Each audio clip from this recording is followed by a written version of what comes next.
You're listening to Your Superpowered Mind on the Superpower Up podcast, the show that investigates the innate power within your brain to create lasting change. Hi, everyone. This is Kristin Maxwell, and you are listening to Your Superpowered Mind. We have a really fun topic today. We're talking to Clarissa Hughes about achieving personal growth through mindfulness. Clarissa is the founder of the Little Breathing Space, a mindful coaching business in Sweden. She spent 28 years as a senior manager in corporations throughout Asia and Europe before burning out herself when she discovered mindfulness. Clarissa is now a Breathworks mindfulness practitioner, an I-Rest Yoga Nidra teacher, and she helps people around the world remove stress and overwhelm through the practice of mindfulness. And one of the things that I love about what she's doing is that in her view, mindfulness goes beyond meditation, that there are practices that we can use to incorporate self-awareness throughout our days. So Clarissa, welcome to Your Superpowered Mind. Well, thank you very much, Kristin, for inviting me here. It's very exciting to be on the show. Okay. Thank you. It's fun. I always love getting to learn from the guests, and I can't wait to learn about some mindfulness today. And my first question to guests is always, what superpower did you uncover as a result of mastering your mind? Well, I did learn mindfulness to become more mindful, to become more aware. And I think the thing I probably learned most of all was that I could have perspective on my life, and that I didn't need to be on top of everything and it controlling my life, whatever the situation was, whether it was stress or unhappiness, that I could have perspective. And I use a metaphor, which I said I can become an ocean-going yacht instead of a dinghy, because a yacht kind of glides on the water and it kind of, rocks gently from side to side when the waves get a bit rocky, but it doesn't get like the dinghy tossed and turned. So I have perspective, and I'm able to, make a choice of how I'd like to respond in different situations. I love that visual of the yacht. You can see it, right, just cutting through some of the turbulence going on around you. That's a great visual. So how did you learn this perspective? I always like to dive a little bit into the guests' own learning experiences. How did you come to have this perspective? Well, I think the first thing was that, you mentioned, Kristin, that I had a burnout, and I thought I was going crazy, quite frankly. I couldn't sleep. I had no perspective on my life, and I was very irritable, and my health wasn't very good in both my physical and, my sort of psychological health. And by chance, I met a very amazing woman when I was living in Sydney, Australia, and I went on a training course with her, something totally unrelated to mindfulness, but I kept thinking, wow, she's so amazing. She is so calm. What is it about her? So, we go to Google and LinkedIn and we kind of check out the person.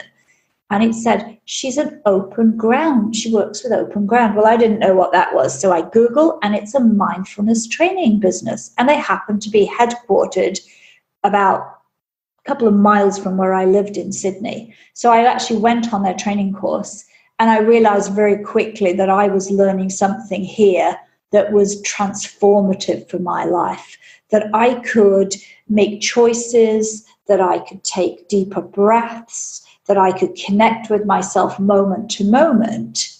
And that was really the start of the journey. That's about 6-7 years ago. And I started to go on a journey then to actually go deeper into mindfulness and train to become a mindfulness teacher. Wow. That's so you just sort of fell into it by being attracted to a person who embodied the calm that you wanted. Absolutely. Wow. I mean, I'd sort of had, I'd done yoga. Everybody does yoga, and I'd had a bit of I think yoga class is packed with 25 people. You're just doing a kind of a nice version of a physical exercise and a bit of a rest. And I'd done meditation a long, long time ago, but life had intervened, children, husbands, businesses, divorces, they'd all happened. And sort of meditation had kind of gone a bit out the window. And that's okay, that happens, life happens. And so it was really meeting Heather that changed all of that. That's great.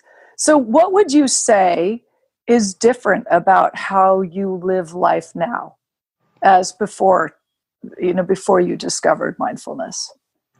Well, I think the first thing I would say is that I have a lot more time, which is crazy because I still only have 24 hours a day. Right. we still have the same amount of time, but my life is much more paced. I mean, I work for myself. That doesn't mean that I'm less busy. I mean, I obviously don't have a boss screaming, but I have clients and still a lot to do. But I pace my life. I'm able to prioritize, and I say, these are my values in life. These are the things that are important to me. And I don't compromise on that. I don't sort of go, oh, well, I'm meant to go to the gym, but I'm really busy, so I won't. I'm like, this is important to me, so I'm going to do this. And I've ring-fenced those things that are enriching and good for my life, and they're not negotiable to me, and they used to be before. And that's the route to exhaustion, when you start to have to drop off the things that are good for you because you're desperately trying to get through your to-do list or please other people. Yes, that feeling of being able to take care of yourself is truly necessary, and I think a lot of people don't have that. We have to actually go to a break already, but I wanted to ask before we broke, where can listeners learn about you? I've got a website called thelittlebreathingspace.com, and you can learn about me there. And I'm also on Facebook as The Little Breathing Space. Oh, that's great. I love that. We're going to take a quick break, but we've been talking to Clarissa Hughes about achieving personal growth through mindfulness. And when we come back, we're going to be talking to Clarissa to go a little bit deeper into what actually she means by mindfulness and what steps that we can take ourselves. Are you here to change the world? Do you talk about things like vibration, frequency, awakening, and consciousness? Are you pretty sure you have superpowers? The Superpower Net is unlike normal coaching programs and conscious communities. We provide training, intuitive guidance, peer-to-peer learning, intensive one-on-one coaching, and a high vibrational network of people just like you. When you join the net, you get 24/7 access to a collaborative group of people who support you as you master your personal power and unlock your superpowers. If you're ready to use your superpowers to change the world, then join the Superpower Net today. Visit superpowerexperts.com/thenet to learn more. Welcome back, everyone. You are listening to Your Superpowered Mind, and we are talking to Clarissa Hughes about mindfulness. So I guess one of my first questions would be, so what kinds of mindfulness techniques are there beyond meditation? Well, I think you can be mindful in lots of ways. We can bring mindfulness to just stopping and pausing for a moment. We can feel throughout our day a bit overwhelmed sometimes. And, the best thing we can do is put our feet flat on the floor. And if we're sitting on a chair, we can really feel we're sitting on that chair and just take a breath. That's being mindful. You're grounding yourself back into your body. And that's a very quick way. That's got nothing to do with meditating. But we can also do things like we can go for a mindful walk, and we can pay attention to our feet walking on the ground. We can look up. I mean, most of us run around madly with a bag slung over our shoulder, looking and hustling around. If we actually walked, a little bit opened up our chests, looked up and walked slowly and observed a lot of the good things that you'll see. Even in a city, there'll be trees, there'll be sounds, there'll be things to see. That's mindfulness. And it's bringing it into those moments of our day that are things we're going to do anyway. We're going to brush our teeth, so we can do it mindfully and just focus on brushing our teeth. What does it feel like? Each movement, the sensations. Yes, very simple. And that's a lot easier sometimes for people to begin to do those kinds of things than to say, right, you're going to meditate for 10, 15, 20 minutes. That can be actually quite confronting for some people who are not doing that, used to doing that. But doing mindful habits, walking, brushing your teeth, watching a kettle boil, very good. And there's lots of mindfulness things that Grandma used to do. Grandma used to knit. Grandma used to embroider. Well, when you're focused, your attention on those kinds of activities, then you're being mindful as well. So it sounds like it really is a process of almost bringing us into our bodies and feeling our bodies, feeling the world around us. That's absolutely right, Chris. And I think if I use, with my students, I use a model that was developed at the University of Oxford, and it says we're trying to outthink our problems. So we go into a conceptual verbal mode, and we're very good at that as humans. We're problem solving, goal seeking, verbalizing, strategizing, and that can make us more stressed. But when we move into a sensory, perceptual way of viewing the world, then we calm down, we feel more connected, we're in the present moment. So using all our senses, which are here and free for us to use at any time, we can begin to change the way our nervous system is working. We're changing the hormone balances in our body, and we're doing that very quickly. Wow. So how does our hormone balance, as somebody who's a female of a certain age going through some changes and having 3 teenage daughters, hormones happen in our house. I'm curious, how does being mindful change the hormone balance, or just generally? Well, I understand you're not a scientist, but at any time of our lives, when we are stressed, the adrenals take over and we produce adrenaline and cortisol. And they're absolutely fantastic in short doses. We have to have a fight, flight, freeze mechanism. It's our survival mechanism. Fantastic when you're a cave woman running around, but when you are responding like that towards an email, it's not beneficial. And by grounding ourselves back into our sensory, perceptual space, we're actually activating a more soothing hormones like oxytocin, and they counterbalance the cortisol and adrenaline in our bodies. So we reach a kind of hormone balance in the body. So it's actually balancing them out, and it's counteracting the negative effects of the cortisol, particularly. So it's very funny for me because I am such a, very intellectual and things, and it really helps me to understand the chemical responses of what's happening, because sometimes there's this sense of, if we're going into our body, we're just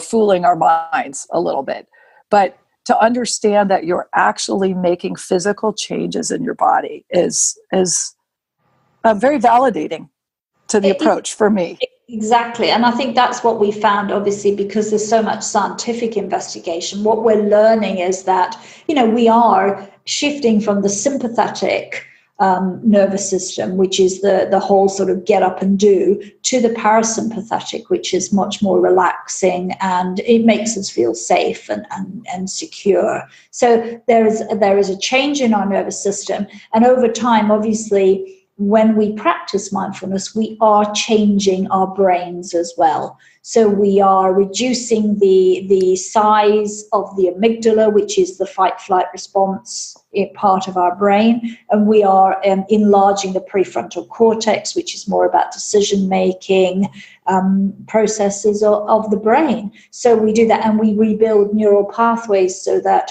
we allow more positive instead of the amygdala, which is all about our negative reaction. We're actually shifting our brains quite a lot. Wow. Yeah. So there is a lot of science behind it. That is really, really fascinating. So personally, you went from being senior management at very large corporations. What do you do now? I'm a mindfulness coach. I work for myself.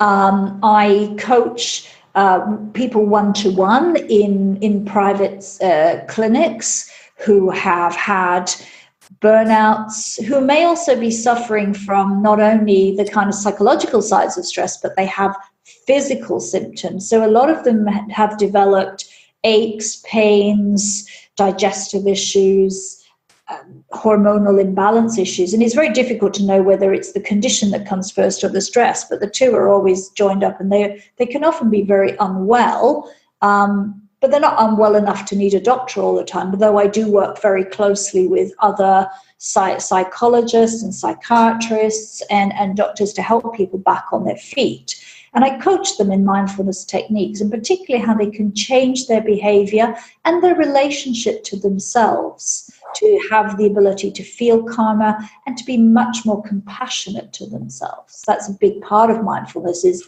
ultimately you're developing self-compassion for yourself. So you're not so hard. They're often very hard on themselves. I was very hard on myself. I had impossible standards to meet, and I always thought I was failing. Well, we rewire a lot of that negative self-talk and sense of self in the mindfulness practice. Wow. So how do you do that? Like, tell us just generally, how do you start to help people be more self-compassionate after decades of beating themselves up? Decades is absolutely true, Kristin. We have decades. I think the first thing I do work with people is sometimes beyond awareness. I'm working on an acceptance of the situation that we're in now, because we can't really start to turn to positivity, because I'm not about positive affirmations and stuff like that. That's a statement. I'm about helping people to then, once we can accept that we are here in whatever situation we are, we're not resisting the negative in our life, we can then learn to turn to positive experiences. I do use a lot of gratitude practices, loving kindness meditations, which we know from research at Harvard University can be very transformative for people's sense of self and kindness towards themselves. And I also get them to make practices. I use a practice called HEAL, which is to have a positive experience, to stay with it longer than we do. Normally we go, oh, that's nice, but we really enrich that. We absorb it. We feel it go into our body. And then we work on more love and connection towards ourselves. And I get them to do those kinds of simple practices of looking for the good every day in small and everyday situations. And they practice like that with a combination of meditation and just out in daily life. And they start to look for the good. And the more you do that, the more you notice the good, the more you do it. And then the loving kindness meditation. So you start to say, I'm loving myself, I'm kind to myself. Can I be well? Can I be happy? Okay. So you take them through a process of, essentially rewiring their brains into starting to look for the positive rather than the negative. And then the meditation. And there's two different approaches. What's the benefit of going at it in a couple different ways? I think we have to firstly be able to look for the positive. It's very hard to, because that's the first stage. The first stage is to learn to look for the positive. We're starting to open the brain up to more positivity in our lives when it's been so hardwired to always looking for the negative. And then we put self-compassionate acceptance into that as well, so that the two work very, very hand in hand. Wow. Yes, that sounds like it could be very helpful for just about everybody I know, really. Well, I think we're very good, and particularly as women, I think we're very hard on ourselves. We live in a world that's huge on judging what you look like and comparative society. And I think social media makes that worse, actually. And we've also taught to be very nice. I mean, especially in sort of, I'm in my 50s, and I think we were brought up to be nice, not to be a diva, to say yes when really you'd like to say no, and to please people. So there's quite a big journey of having to say, no, it's okay to put yourself first and to love yourself and to care for yourself, not in a superficial way, but in a very meaningful way. Wow, that's lovely. I would love really seeing the team culture right now. I would love it if schools would teach this to kids, because I can see them being so hard. And some do. I mean, the mindfulness is coming into schools. I don't work with school children, but mindfulness is beginning to come into school, but it's still a little bit focused on concentration and teaching people to focus. And I don't think we've quite gone the compassion route. And that's true in business too. There's a lot about productivity and creativity, but compassion really is the key, because we start to care for ourselves, and that almost immediately creates a situation where we start to care for others. We start to want to support others much more through the process of compassion. Right.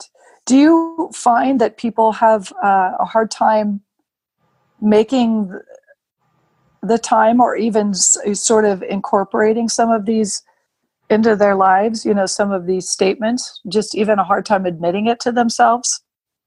Very, very much so. I think the acceptance part is actually, that's why acceptance comes before the compassion. And I think if we can break through the acceptance barrier, then they're kind of able to take on the compassion part. I think most people, once they get to that part, they love doing, turning to the pleasant and gratitude. And self-compassion feels good to do. You feel those benefits. I think in the research that was done by Emma Sippelar in Harvard, she said 9 weeks of a compassion project, or doing the loving kindness meditation, fundamentally changed the people in her studies. They were now wired to being much kinder to themselves. That's lovely. So many of my clients and friends, and it's a constant. No matter what we do, it's not quite good enough. And then we pass that on to our children, and so it's a very, it's a lovely thought. And it seems to work. And I think there's enough evidence now to know. We've got enough kind of really well-known big, neuroscientists and other researchers in this field really demonstrating the power of the loving kindness meditation, which has been around in the Buddhist philosophy forever. I mean, it's a fundamental meditation practice in Buddhism.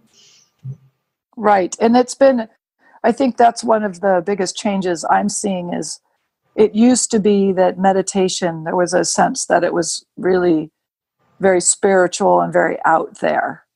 And now this almost becoming more mainstream. And don't you actually work with corporations to set up some mindfulness practices? Indeed, I do. I've worked with some very big corporations in Australia. I work here with quite a number of well-known Swedish corporations. And I help them either, we have introductory days on mindfulness, but generally once their staff have had an introductory day, they want to do more training, which is great. And I go in, I give them, a basic training program on mindfulness so people get a sense to work with it, and then help them to be able to continue to have regular mindfulness practices inside their corporation so they can keep that going with themselves within their business. And people absolutely love it. It's like people are waiting for this to happen. Yes, I can imagine, just to give the space to learn how to breathe, like I breathe even as I say it. To breathe, to be able to pace their days, to be able to manage. I mean, I worked with a very big corporation. It's an American corporation. They're global. And they literally went from 9 till 5, just back-to-back meetings all day. Those people were frantic. There was no time to breathe, stop, catch up. And then people would go home and carry on working. And they were actually realizing this wasn't sustainable. And I worked with them on a mindfulness program. At the same time, they did a lot of changes in their human resources department to say, look, people need to pace their days more. They introduced standing desks and and the people could literally leave if they had, a soccer match or a child to pick up. That was like, that became acceptable even at senior levels, that you sort of stood up in the meeting and said, actually, I have to go now. So I was working with them, and that kind of went hand in hand with their business processes. I hope that I realize that there must be the bigger corporations who have a little bit more budget, but it would be lovely to see corporations figuring out a way to bring that culture in, all corporations. Yeah, and I think, that's important because, at the moment, what I see a lot, and I'm co-partner here with a very great health coach who used to play soccer for Sweden, and he says to me, we've got to stop getting companies to just dish out a gym card that nobody uses. So he and I are a bit of a mission together with, we've got some other co-partners, to say, look, we can come in and we can offer you more of a holistic health and wellness program, mindfulness, the right kind of exercise, supporting the people to eat well, and a host of other things is going to make more difference. And I think any company who cares about their staff can do that, because we can tailor the cost and the size of the program to do that. That's great. So for those of us who do not work for corporations, it then falls to us to figuring out how to take care of ourselves and make those kind of changes. And one thing I always love to ask is, do you have any tips or suggestions that listeners could start to implement themselves to start maybe getting more mindfulness, more self-compassion or acceptance into their own lives? Oh, definitely. I think meditation is, and I do think that there are some great supportive apps out there. So I do think that Calm and Headspace are a great place to get some foundational mindfulness meditation practice in.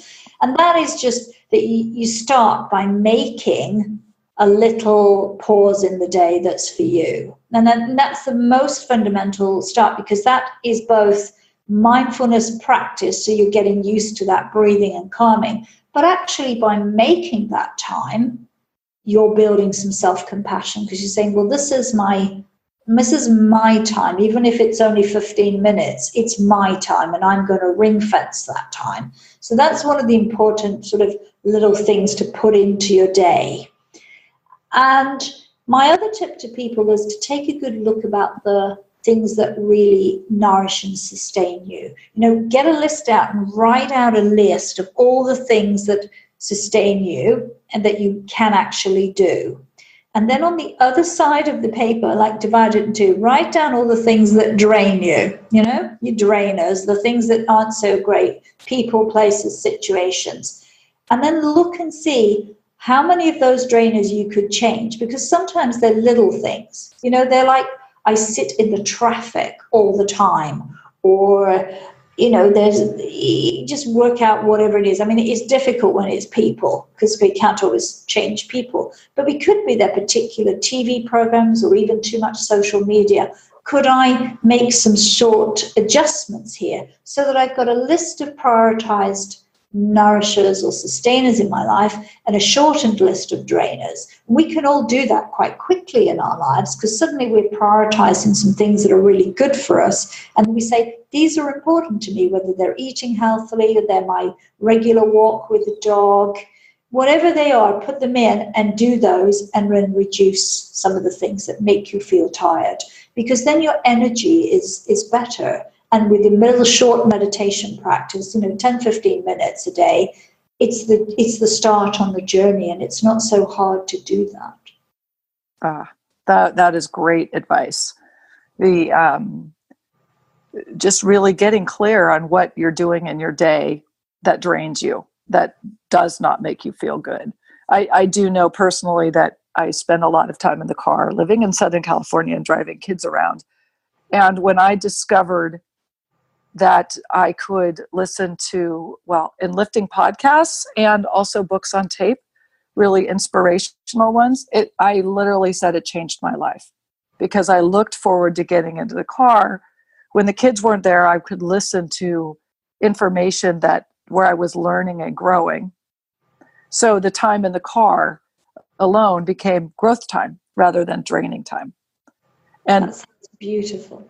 yes, it was just a simple shift, and it made a huge difference. And I still do it. I key up great inspirational podcasts before I drive anywhere, or it's really been a silly but meaningful change. So Clarissa, it's been really fun talking to you, and I love getting really an understanding of how mindfulness can actually really make changes in our lives and our brains and our hormones, and then that are reflected on the outside. I thank you so much for that. And can you remind the listeners once again where your website is, so where they can find you and learn more about you? Indeed, Kristin. People can find me at thelittlebreathingspace.com, and I'm also on Facebook as The Little Breathing Space. Great. Thank you so much. And all of you listeners, I hope that you can remember to take the time to figure out what nourishes you and what drains you, and check out some of these meditation apps and work the time into your day.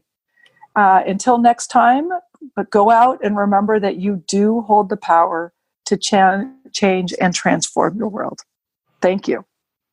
Thanks, Kristin. Okay. The recording is stopped. Thank you. Thank you. That was great. Good. Yes, that was great. I really do love, for some reason, I do a lot of mindfulness stuff, but it really does help for me to understand the physical parts of it. That I don't know why. I think it helps if you need it to have credibility in that. Of course, that is the thing that does make the difference. And I think that's where that sort of works. Are you ready to discover your superpowers? Go now to superpowerexperts.com and take the superpower quiz today.